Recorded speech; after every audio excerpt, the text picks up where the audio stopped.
Valerie Ashton. I met her this summer at Halliburton School for the Arts. Ken and I were there from the Hibbler residency with our artist Keith Cole, and we had a tour of the school, which was beautiful, and at the end we were lucky enough to meet Valerie, who was in her beautiful wooden house that the school had built, I think 2 years ago?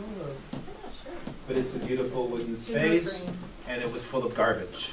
And Valerie, that's no comment on her art, because that's what she does. And that was the residency that she was doing there. So she'll talk a little bit about the residency and her work. My name is Valerie Ashton, and I was the Reclaim Artist in Residence at Halliburton School of Art and Design, or as my son calls me, the Crazy Dump Lady. So the residency was 8 weeks. It was a residency between the school and the local landfill. And the idea was to make art to show the effect of the landfill on the environment. This is a 6-foot by 4-foot curtain made out of used coffee filters. So it's used coffee filters, gloss medium. I also used wax to make stamps on some of the coffee filters of hobo symbols. I also made a beer can quilt.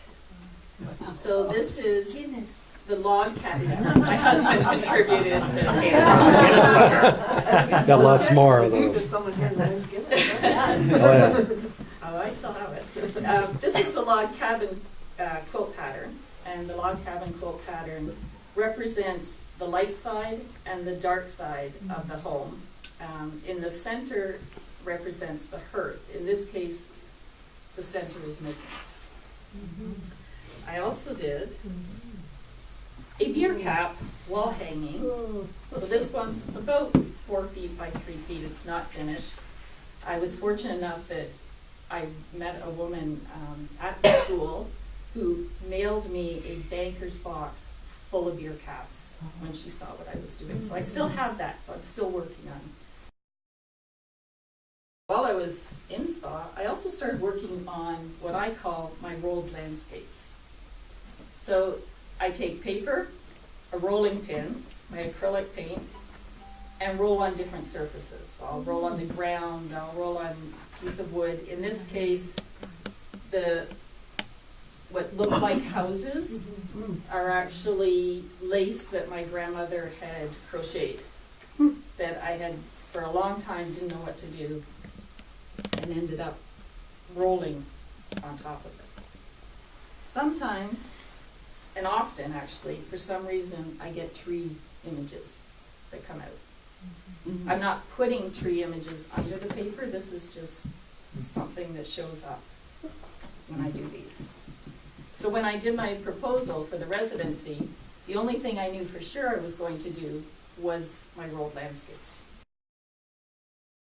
I'd also wanted to work on a series for the Irondale River because I kayak a lot and I didn't want to just paint the Irondale. So I found this is a feed bag that I found in the river. So when I found this feed bag, I then put one of my rolled landscapes behind it and then realized I found what I want to do with that series. I've now started collecting garbage out of the river and I'm using that in my art. So all of this contributed to the residency. So the first day, I show up at the landfill and I see this pile of garbage with the Halliburton forest behind it. And I knew somehow I wanted to combine those two, but I wasn't quite sure what I wanted to do.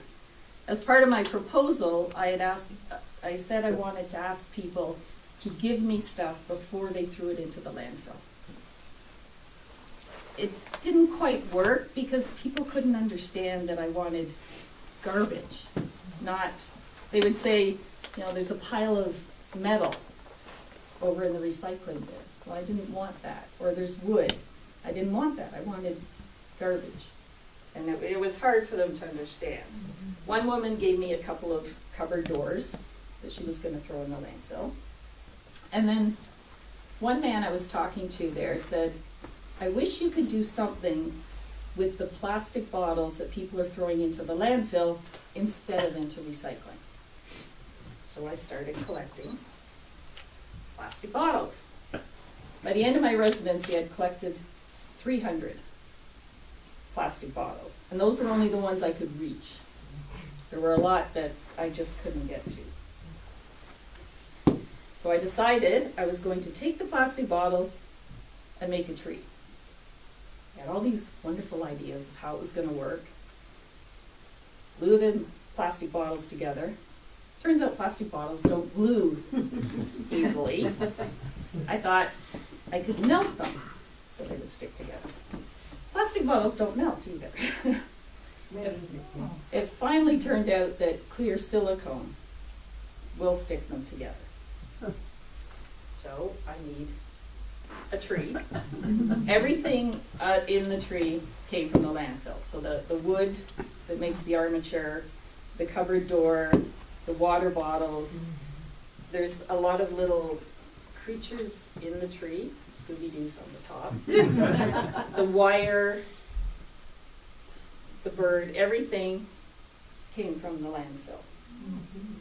I also took some of my water bottles, and this is part of a water bottle quilt that I made, hand sewed. The turtle is made of the top, the cap that I melted down. The cap does melt, bottles don't. I also took plastic that I found in the landfill and put it on the back of the quilt to add color. I also made a turtle. That's a hamster, part of a hamster ball, I think. A spoon, some wire.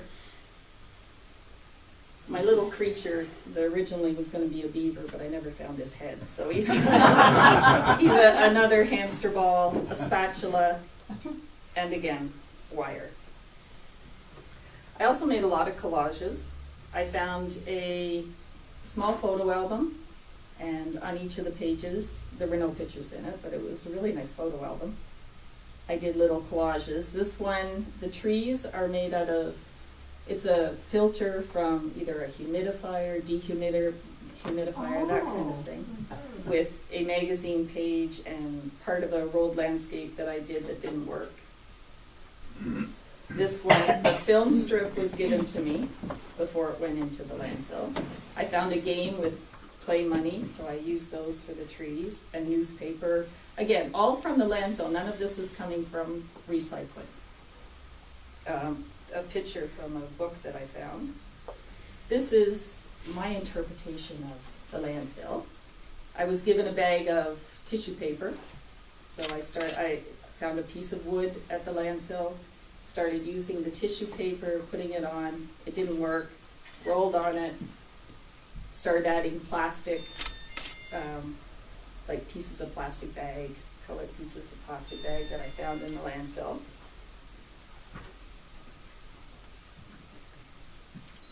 This is where I would do my rolled landscapes. So people would be throwing their household garbage in the pile, and I would be kicking the garbage out of my way at the front there, getting my paper, holding my breath because it smelled really bad, and rolling on the ground. And I would get, again, those tree images seem to come up for some reason.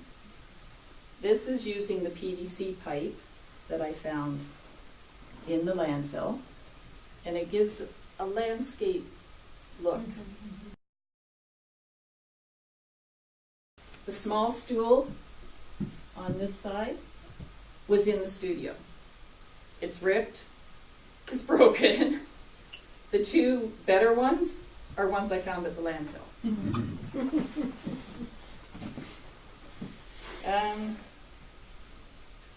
A lot of people would tell me stories, because again, people are proud of what they find there.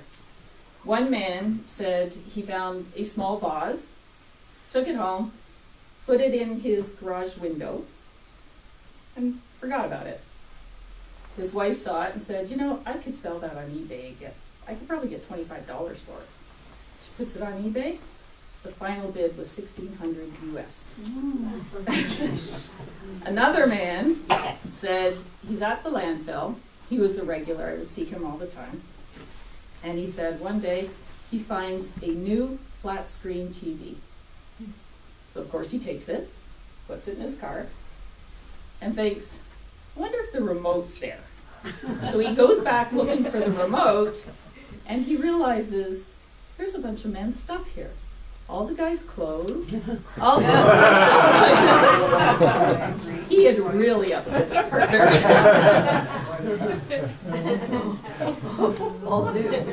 A lot of all these stories, I decided to keep in a journal, so I ended up with my stories from the landfill journal.